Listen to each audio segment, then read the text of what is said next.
Pessoinhas, agora nós vamos entrar um pouquinho no conteúdo do segundo bimestre, tá? Falar um pouquinho sobre os assuntos do segundo bimestre, beleza? O primeiro assunto que a gente viu, só vou ficar olhando aqui para poder pegar aquela sequência que eu fiz com vocês, falar sobre sistema homogêneo, sistema heterogêneo e separação de misturas. Embaixo nós temos separação de misturas, depois, no meio disso, nós temos tratamento de esgoto e de água. Vou falar tudo isso de uma vez, vou tentar fazer um resumo de uma vez para vocês.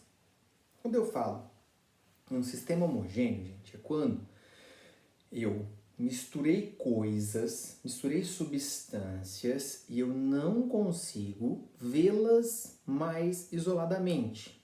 Sei que estão ali, mas não consigo mais. Ou seja, só tem uma cor, só tem uma fase. Então, homogêneo. Heterogêneo, tá? Pessoal, homogêneo nós podemos classificar como solução, tá? Então, eu tenho uma mistura de coisas homogêneas. Então, aqui eu tenho materiais que eu vou classificar como homogêneo. Também posso classificar como heterogêneo. O que significaria para mim ser heterogêneo?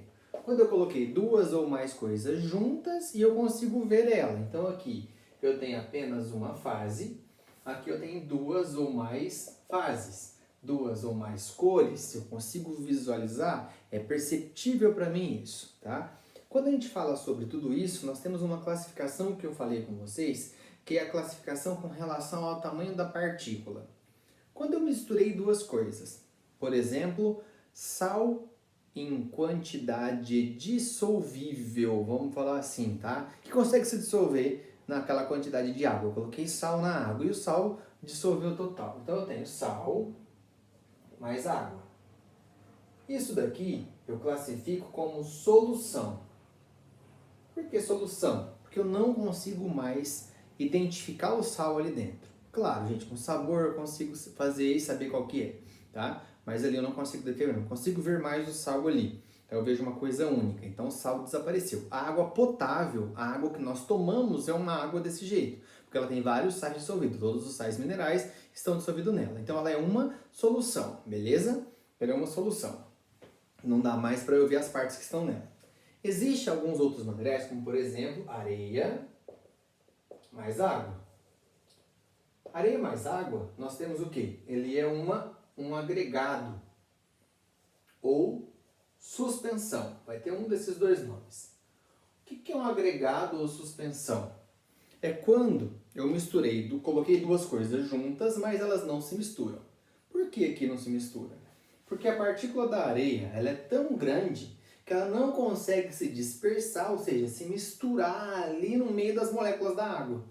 Então, você vai mexer, vai misturar, a água vai ficar suja, mas seguindo essa areia vai descer, ela vai decantar, ela vai sofrer sedimentação, ela vai ficar no fundo do recipiente, tá? Não dá para nós conseguirmos ter essa areia ali no meio. Então, nós temos aqui duas classificações importantes. Uma, que é a solução, onde o meu soluto se dissolve totalmente, eu não consigo mais ver ele. E eu tenho um agregado, que quando ele não se dissolve nada, ele vai se separar. E existe, então, um que está aqui no meio. Ó. Lembra que solução é quando eu tenho a partícula que vai se dissolver menor que 1 nanômetro. É muito pequenininha, tá? E aqui eu tenho que ela seja maior que 1000 nanômetros, por isso que ela não consegue parar. Então, existem partículas que estão entre 1 e 1000. Então, menor que 1, solução, maior que 1000, agregado, suspensão, entre 1 e 1000. O que eu tenho? Entre 1 e 1000 eu tenho os coloides, tá? O que é um coloide, então? Lembra? Ó, coloide é um material que tem uma partícula que nem é tão pequena que desaparece e nem é tão grande que se separa. Olhando a olho nu, não dá para identificar um coloide. Não dá para eu saber quando é um coloide e quando é uma solução, tá? Eu preciso identificar utilizando o ultramicroscópio. Por quê? Com o microscópio eu não consigo ver a solução, mas o coloide eu consigo ver, tá? Um exemplo disso é o leite. O leite é um exemplo de coloide, tá? Leite é um exemplo de coloide. Queijo, nós temos vários tipos de coloide no nosso cotidiano. Isopor, que é chamado de poliestireno expandido, tá? O nome do isopor é esse na química, poliestireno expandido.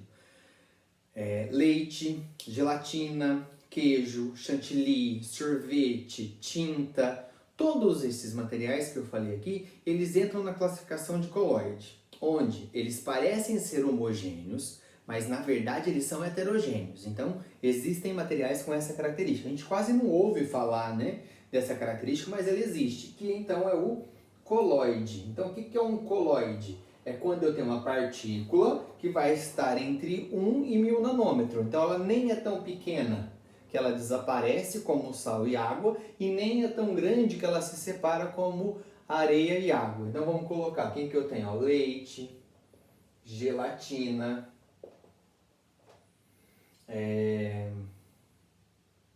queijo, tinta, isopor.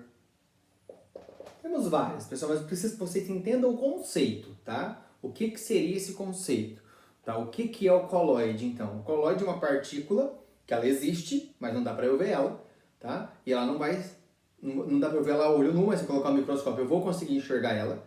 Mas ela não é tão pequena que ela vai desaparecer, vai virar uma solução, nem é tão grande que ela vai aparecer sendo um agregado ou suspensão. Então ela vai se separar, vai se decantar, sedimentar no fundo do recipiente.